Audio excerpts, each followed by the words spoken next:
Le sujet de cette khutbah aujourd'hui est l'explication d'un verset où Allah Azza wa Jalla nous dit dans le sens « Qui donc est mieux guidé ? Celui qui marche face contre terre ou celui qui marche redressé sur un chemin droit ?» Face contre terre. On va expliquer l'image. Mais pour comprendre un petit peu comment est-ce que ce verset dans Surat al-Mulk, la sourate de la royauté, comment est-ce qu'Allah Azza wa Jalla arrive à nous expliquer ce verset ici, on doit comprendre en fait ce qu'il y a juste avant. Allah Azza wa Jalla va donner un certain nombre d'éléments pour le musulman afin que lorsqu'il lise le Coran al-Karim, il comprenne que la aqida, le dogme, se construit. Et qu'en fait, nous allons construire notre dîn sur un certain nombre de principes dogmatiques, sur un certain nombre de certitudes. Donc Allah Azza wa Jalla va mentionner un certain nombre de certitudes, puis ensuite arriver à la conclusion. Quant à ceux qui ne suivent pas ces certitudes-là, sont comparables à ceux qui marchent sur leur visage. Une qalabatul mawazin, marcher sur la tête. Et sont-ils comparables à ceux qui, au contraire, vont suivre toutes les règles qu'on a mentionnées et vont comprendre les éléments dogmatiques qu'Allah Azza wa Jalla a mentionnés dans Surat al-Mulk? Il y en a plein d'autres avant cela. Quant à eux, ils sont comparables à quelqu'un qui marche droit sur une voie droite. Donc les éléments très rapidement qui sont mentionnés, n'ont-ils pas vu? Observer ce que nous avons autour de nous comme miracle de la création afin que naisse dans nos cœurs la certitude qu'Allah Azza wa Jalla est le créateur de toutes choses. C'est le premier élément. Ensuite, Allah Azza wa Jalla continue et nous mentionne un de ses noms, le tout miséricordieux, celui dont la miséricorde absolue englobe toutes choses, afin de nous rappeler que toute cette création a été faite pour être à notre service, et ceci est une miséricorde d'Allah. Si je comprends cela, va naître en moi al-hamd, va naître en moi la louange, va naître en moi le fait de remercier Allah subhanahu wa ta'ala. Mais si je n'ai pas compris cela, je vais vivre dans une illusion. Puis il finit le verset en nous précisant qu'il voit tout. Pas simplement qu'il voit tous les éléments concrets de la vie, mais il voit aussi ce qu'il y a dans nos cœurs. Si réellement nous avons cette conscience qu'Allah Azza wa Jalla est le créateur de toutes choses. Puis ensuite Allah Azza wa Jalla continue et il donne un exemple de la vie de tous les jours par rapport aux oppressions. Et ça, en tant que musulmans, ça doit nous parler en ce siècle, malheureusement. Pensez-vous que vous allez obtenir la victoire d'un autre qu'Allah subhanahu wa ta'ala?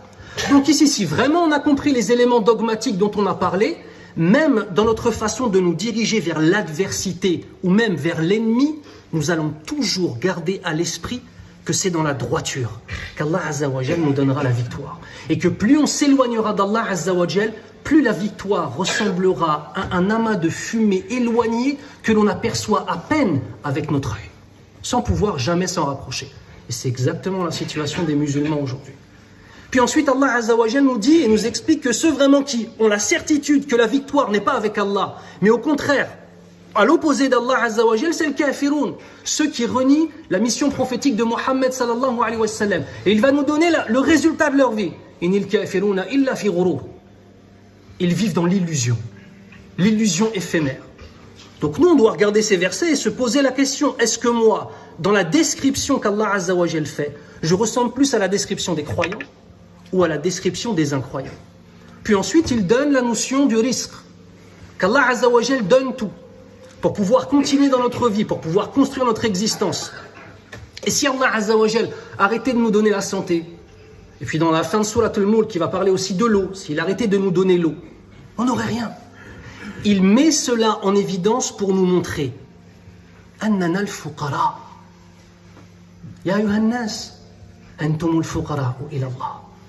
Wallahu huwa al-ghaniyyul hamid. Kama qala Allah Azza wa Jalla. Oh vous les hommes, vous êtes les indigents, les pauvres, vous ne possédez rien. Et la seule façon de posséder quelque chose de façon temporaire dans cette dunya, c'est de vous diriger vers Allah Azza wa Jalla qui est le riche par excellence, qui possède tout et qui a le droit à toutes les louanges par essence et par remerciement. Puis ensuite, il nous dit que ceux qui vont renier tout cela, ils vivent fi utuwin wa nufur, dans l'insolence et dans la répulsion. Et arrive la conclusion. Qui donc est mieux guidé? Celui qui marche face contre terre ou celui qui marche redressé sur un chemin droit? Et c'est ainsi que le dialogue s'installe avec le Coran al-Karim. La façon dont on doit se tourner vers le Coran al-Karim, ce n'est pas simplement d'ouvrir le mushaf et de lire le Coran al-Karim. On doit se poser des questions sur les causes de la révélation, notamment. on doit se poser des questions sur le comment d'Allah Azza wa Jal, comment est-ce qu'Allah Azza wa Jal va ordonner les idées afin de nous prendre par la main. C'est une image d'une façon qui est à sa perfection pour nous amener à avoir ce qu'on appelle une aqliya islamiyya. Comment est-ce qu'une personne qui a reçu le Coran, qui a reçu ad-din, qui a le modèle de la sunna du prophète sallallahu alayhi wa sallam, peut-il au final penser comme quelqu'un qui ne l'a pas reçu? Cette chose, elle est extraordinairement, malheureusement, non pas brillante, mais ténébreuse. وروى الإمام أحمد رحمه الله عن أنس قال قيل يا رسول الله كيف يحشر الناس على وجوههم تساءلوا الصحابة فقال أليس الذي أمشاهم على أرجلهم قادرا على أن يمشيهم على وجوههم. Lorsque les Sahaba radiyallahu anhum ont entendu ce verset, mais aussi d'autres éléments qui nous expliquent que le non-musulman sera ressuscité sur son visage. Et on verra ensuite ce que ça implique, à la fois cette image, mais aussi cette réalité au jour du jugement. Donc ils ont dit, Ya Rasulallah, comment quelqu'un va être ressuscité sur son visage? Comment quelqu'un va marcher sur son visage? On comprend marcher sur ses pieds, mais marcher sur son visage. Et le prophète sallallahu alayhi wa sallam de répondre de la façon la plus simple et la plus claire, dans la traduction du hadith. Celui qui a créé l'homme en le faisant marcher sur ses deux pieds, n'est-il pas capable de le faire marcher sur son visage? Ici, c'est une réponse qui est très dogmatique. Allah est capable de tout. Et ce n'est pas parce que toi, tu n'arrives pas à t'imaginer quelque chose que cette chose ne peut pas exister. C'est exactement l'inverse du matérialisme. C'est exactement l'inverse de toutes les bases de la société occidentale d'aujourd'hui. L'illusion de la dunya s'efface et la réalité des cœurs apparaît physiquement. وَمَنْ أَعْرَضَ عَنْ ذِكْرِي فَإِنَّ لَهُ مَعِيشَةً ضَنْكًا وَنَحْشُرُهُ يَوْمَ الْقِيَامَةِ أَعْمَى قَالَ رَبِّي لِمَ حَشَرْتَنِي أَعْمَى وَقَدْ كُنْتُ بَصِيرًا قال كذلك أتتك آياتنا فنسيتها وكذلك اليوم تنسى. Ici, on a une règle qui est globale, qui est que la réalité de comment nous vivions dans la vie d'ici-bas se verra physiquement au jour du jugement. Physiquement. Ainsi, celui ou celle qui, face à toutes les créations d'Allah Azza wa Jal, face aux bienfaits du din, face à l'évidence de la mission prophétique de Mohammed sallallahu alayhi wa sallam, s'entête à le renier, c'est comme si cette personne-là était aveugle.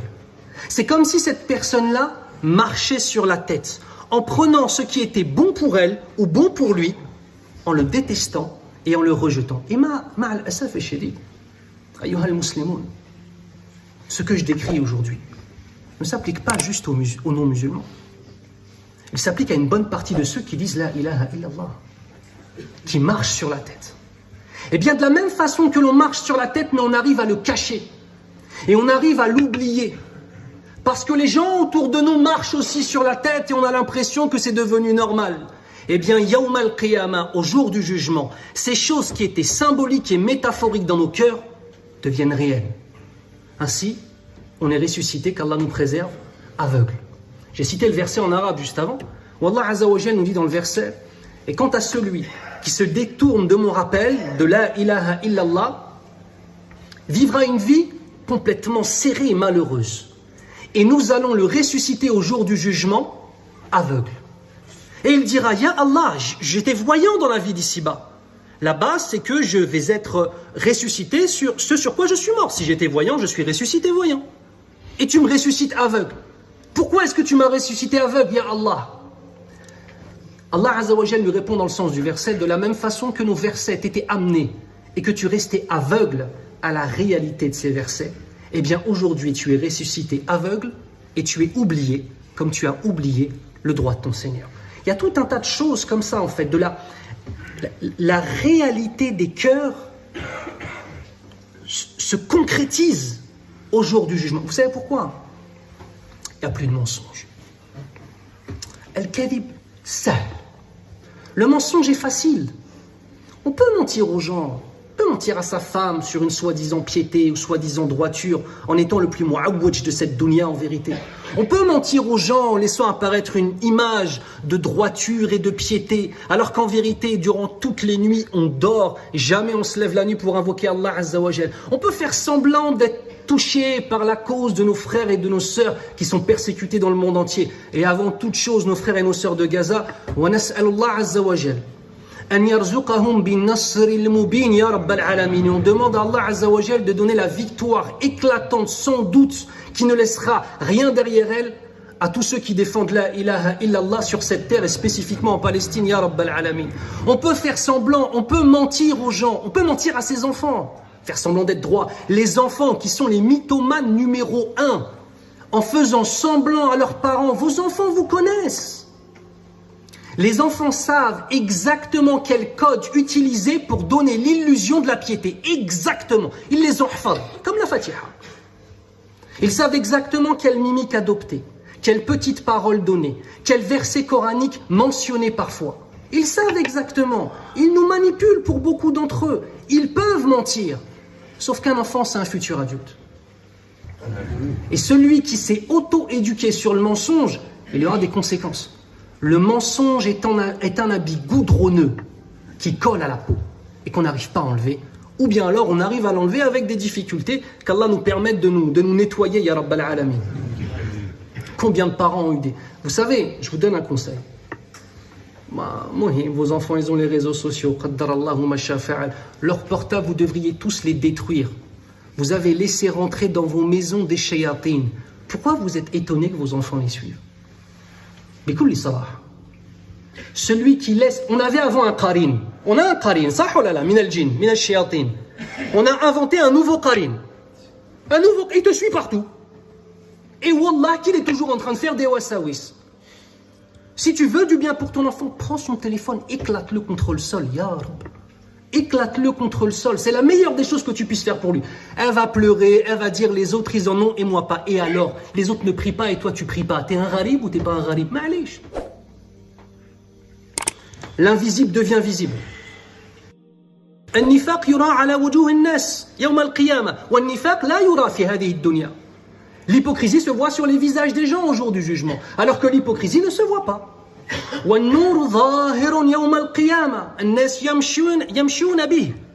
Les gens, au jour du jugement, avancent grâce à leur lumière. Et la lumière est évidente. Les péchés sont des ténèbres qui viennent étrangler celui qui les a commis. On les voit au jour du jugement.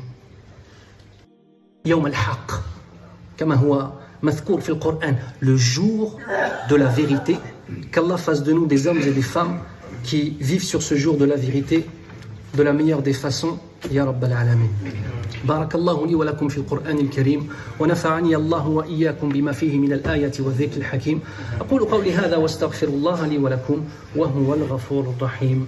أعوذ بالله من الشيطان الرجيم بسم الله الرحمن الرحيم والصلاة والسلام على أشرف الأنبياء والمرسلين نبينا وحبيبنا محمد صلى الله عليه وسلم وعلى آله وأصحابه أجمعين أما بعد أيها المسلمون. L'aveugle et celui qui ne voit pas ne sont pas semblables. Arrêtez de juger. On entend ça. Allah Azza wa Jal dans le Coran al-Karim sans arrêt rapporte des jugements sur les gens en fonction de leurs actions. À partir du moment où Allah subhanahu wa ta'ala a posé un jugement sur la personne en fonction de ses actes, notre obligation à nous, c'est de poser un jugement sur la personne en fonction de ses actes. Ceci est la voie de l'islam. Tu veux prendre une autre voie? Fais ta vie. Mais ne viens pas imputer ça à l'islam. Tu veux réfléchir comme un kafir billah? Réfléchis comme un kafir billah. Fais ce que tu veux,